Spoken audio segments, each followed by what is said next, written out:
Yo guys, welcome back to the channel. Today's video is just going to be a day in life of me eating and training. I'll see if I can do some work on the bike, depending on the weather, so let's get to it.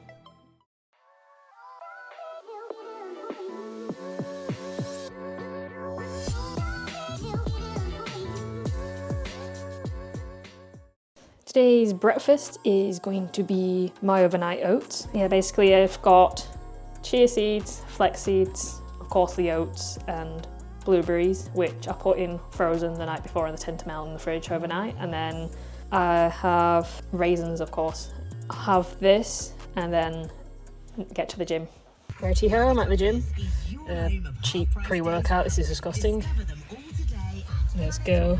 We warmed up on the A-bike with 8 sets of 10 seconds high intensity with 20 seconds steady state.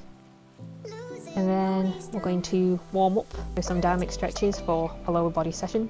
I do like to do a full body stretching session because it still activates all the body and stuff. Warmed up with some shoulders and my neck. You've probably noticed that I won't be really squatting that much today. I haven't really been under the barbell for quite a few weeks now, but I like to give it a go today. With my neck and trap injury, I've got a huge muscle knot on my trap and a bit on my neck that's making me struggle with my muscle spasms and pain in my neck and stuff, which I've been slowly recovering from, which I got looked at by a sports therapist and physio. He said everything's all in alignment and everything, it's just the knots, neck and traps that need massaging and heat therapy away over the next weeks and months.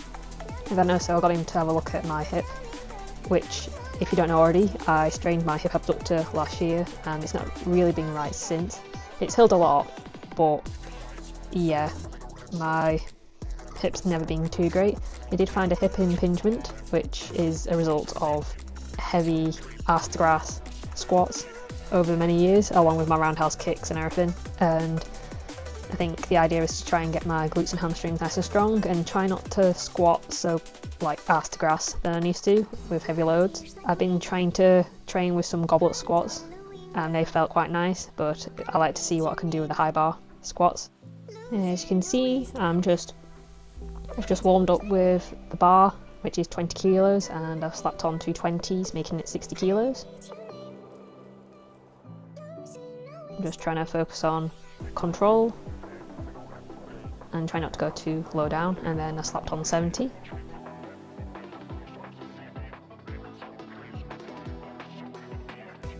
Deep breath in, here we go. Didn't feel too bad. And I was trying to add a little bit of a pause at the bottom to see how that felt. And then 80 kilos, and I've actually added my clips in this time. And it stops the weight plate sliding off right, no shit Katie. There we go. Gonna see how many I could do. I was aiming for a set of 6, but it didn't feel too bad. So I managed a set of 8 with just 80 kilos, which didn't feel too bad. I think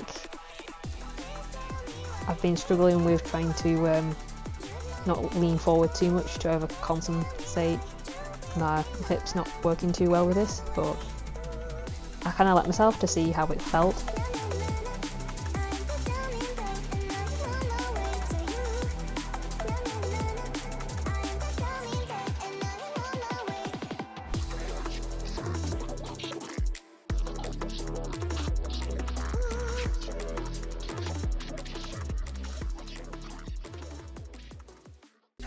And those are done. Felt okay. Niggled my neck a bit, but not too bad. And then I moved on to my goblet squats with a 25 kilo dumbbell. I could just spend the next few weeks just slowing down the reps. You notice I don't fully lock out at the top. I was just trying to keep tension on my legs, but I like to slow down the tempo to work those muscles a bit more.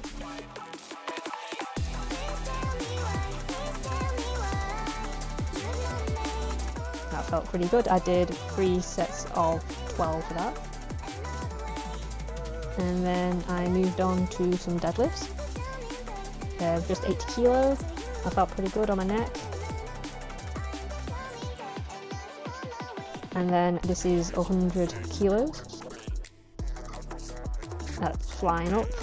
Trying to work on control the way down. I did a set of 8 to 10, I think I did 10 reps with this. It's a problem with me, honestly, I just forget to count my reps. But at least I was just enjoying trying to perfect form and control it. Be nice to build up my deadlift to something decent with higher reps instead of forcing myself to pull like I did as a powerlifter, but because it's always been my favourite movement, not just because I was strong at it, but it's just, I like a full body movement, it's great. And then I moved on to, I think I did a tricep with this, hip abductor and hip adductors, and then I switched to leg extension at the end. Yeah, it's pretty, I'm getting stronger with these exercises, I'm pretty proud of. I've got weak hips, of course. And then, yeah, there it is, the leg extension. The gym also has like a normal machine, but I do prefer using this one, which is a single leg one each. You can concentrate at the top and give it a nice squeeze in your quads. I don't tend to go heavy with this, just I don't want to put pressure on my knee joints. And then moving on to hyper extensions. You get a nice stretch in my back. I've never really been perfect with these, always look a bit awkward, but they feel okay to me personally. And then grabbed a 10 kilo plate. I think I did a set of 12. My glutes like cramped so bad. I can usually get pretty heavy with these, but yeah, I kind of left it as it is. Yeah, and then I finished off with some stretches. Yeah, I hold them a bit longer than that, it's just for the camera and just, yeah.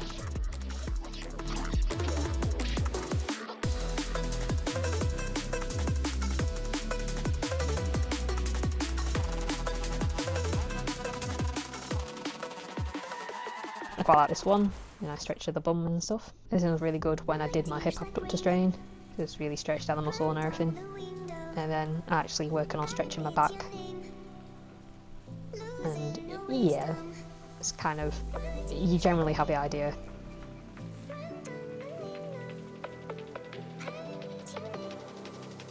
And a bit of a body, I did do a bit more than that, but yeah, that's basically what I filmed. Yep, there you have it. Hey, what's up, bees? This is Adora. You right, Poo Poo? Hello, Poo Face. Come here. Where's Pumpkin? Is she upstairs? Hey, Pumpkin. 3 little sweetie poos. Hello. They're both around 4 years old, I think, or 5. They were fostered from Woodlands Animal Sanctuary to keep my Jazz, who has just recently died, company. But yeah, Dora, oh, me little fruitcake. You're so fat, aren't you? Yeah. Yeah. You want some greens? And I think my food's burning. Never mind. Yep. I've just got some leftovers from yesterday that's heating up. I'm literally one of the most bland of eaters, you could say. Yeah, it's basically quinoa, rice, peppers, onions, and bits of beef. I usually make enough for 2. I eat the first lot, of course, like I did yesterday, and this is the second lot.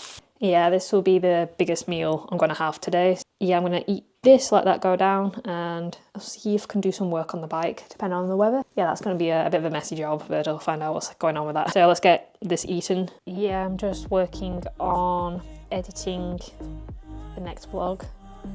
You'll probably see this way before this vlog anyway. This is basically the Scarfell Pike vlog. This is basically the intro. Just trying to make it look like I know what I'm doing. It's a bit basic. At the moment I'm using CapCut. I do want to learn to use Final Cut Pro because that's such a nice, more professional editing software. I feel like doing the free trial and seeing what it's like, because I haven't really used it before, and it also gives the opportunity to like learn it. But for now I've got yeah, CapCut. Yeah, I haven't really done much. I'm gonna carry on doing this a bit longer, and then I'll see if I can do some work on the bike. Alright guys, today I'm going to replace both of the tyres on the bike. The first one is going to be the front tyre, which is currently the cross-country one it came with. So set up to be tubeless, so it's going to be a bit of a mess to do.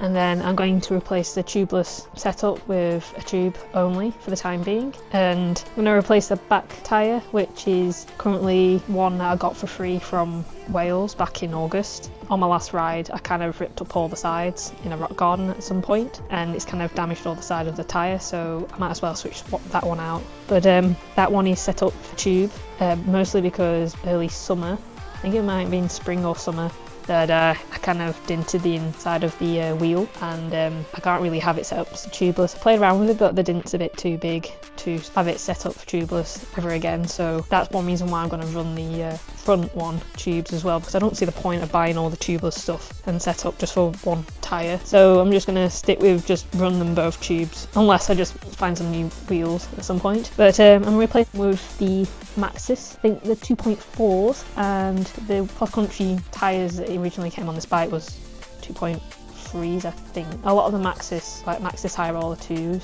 they're like 2.5s, and I don't want to go too wide because the rims are quite flexible with them being cross-country rims as well, and so I've only gone slightly bigger. These should be a lot better grip and can take a bit more of a blow while I'm riding as well. It took a while. I'm pretty chuffed with myself. I managed to change it all around without any help. I mean, I know I'm capable of changing a tyre, but these ones are a bit awkward to get all the beads in and stuff, but yeah, they fit nicely. Pretty sure for these. I got them partly second hand. I think the one on the front is basically, I think it might have been used once or twice, and the back one not being used at all. I think the guy on eBay I got them off, he got them off some new bikes, but he wanted to put them on his own. As you can see, I've got the front one on. He needs more airing, of course. It's just me testing it all out. And then I went to do the back. There's not really much footage of me doing the back. It's just I'm not very good at multitasking, trying to do the bike and film at the same time. I know it's just putting the camera up, but yeah, you know what I'm like.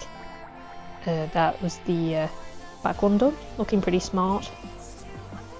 And that's those are the tyres. The front one's the thick one I had on the back, and then there's a cross-country one at the back. I still got those. I might sell them on because there's plenty of tread. It's just my riding style isn't really cross-country. And next up, I'm adjusting the air pressure in my front forks. I'm pretty sure some of you guys have noticed in the riding the forks are a bit stiff for my body weight, so it needs some air out. But there I kind of accidentally let too much air out, so it took a while to adjust the air pressure. These are the Fox pressure tool I borrowed off my mate Ian, but it was being really awkward. I couldn't get enough air in, my proper reading was weird. So I borrowed RockShot ones, and they worked a lot better. It was still awkward to get a reading on it, but I managed to actually get enough air in because there was too much sag, so it was kind of awkward, but I managed to sort that out.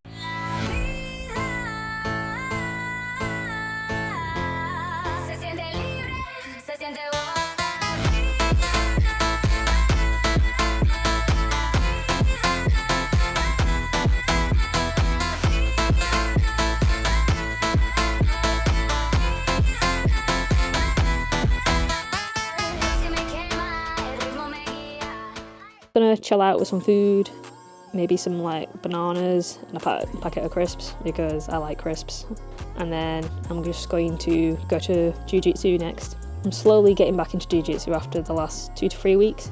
I've done like position only, a few throws at staff training and a bit of a training session with my mate Phil, but I've not really been to a class for 2 to 3 weeks now, so this will be my first class after a while. Yeah, we'll see how that goes. Jiu-jitsu went pretty well. We didn't do too many throws, and I still feel pretty good considering I've not really done much for the last 2 to 3 weeks. I started to feel it a bit, but I think that's just getting into training again. The stiffness does go away after a few stretches and after the training session, so it's a good sign that I'm going in the right direction. Celestial messengers reminding us that even the smallest rock can have a hand at sculpting worlds. Asteroid.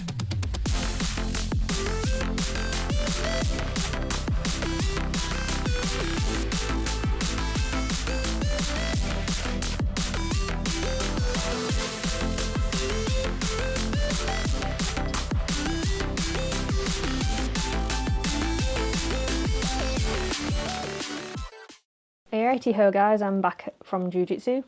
via the petrol station. I picked up one of my favourite cans of Dr Pepper strawberry and cream flavoured. I'm just going to grab some food and chill out to some Netflix. I'm still watching season 2 of Sandman. No spoilers in the comments, please. As for my post Jiu Jitsu session snack is going to be a few apricots, a few almonds, a tin of mackerel and a small scoop of pumpkin seeds, and then some yogurt to finish that off with something sweet and a few more carbs. It's a bit basic, but yeah, it's alright. This is similar to what I eat pretty much on a daily basis. I do alter it depending if I'm at work or training more or less, a little bit, depending on time mostly. And I do like to eat my fair amount of eggs, which I've obviously not done today, so I tend to have like 2 to 4 eggs in a sitting on either on a wrap or a bagel or with some like steaks, but sadly not today. If I didn't have that pre-made meal I had before, the rice and veggies and beef mince and stuff, I would have probably had eggs with some other bits, broccoli and stuff, but I do this quite regularly, so it's nearest as you can get to my regular day of eating. Hopefully that was kind of informative if you're that interested, but there you go. And so I do adjust carb intake a little bit depending on what I'm doing in the day, and I tend to have gels on my longer bike rides and hikes. I don't personally need extra protein powders and stuff. It's only a supplement, so I'm getting enough protein from a normal food.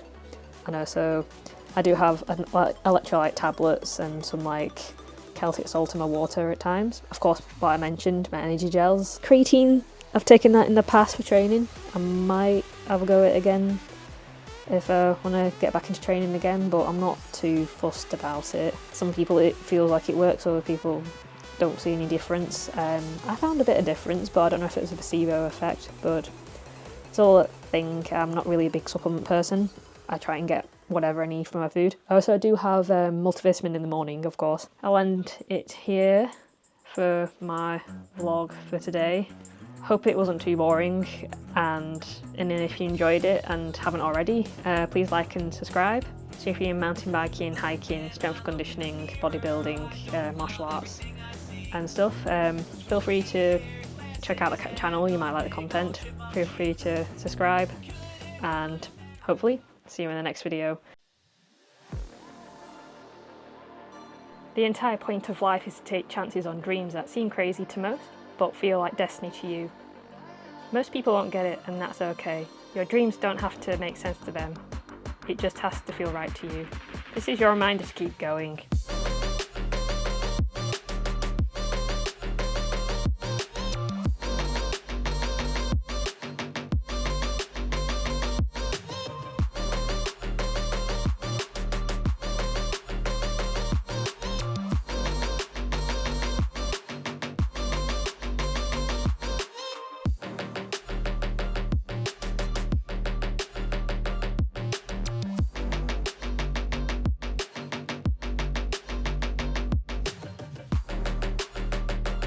Build power, break limits, roam free, and most of all, be unstoppable.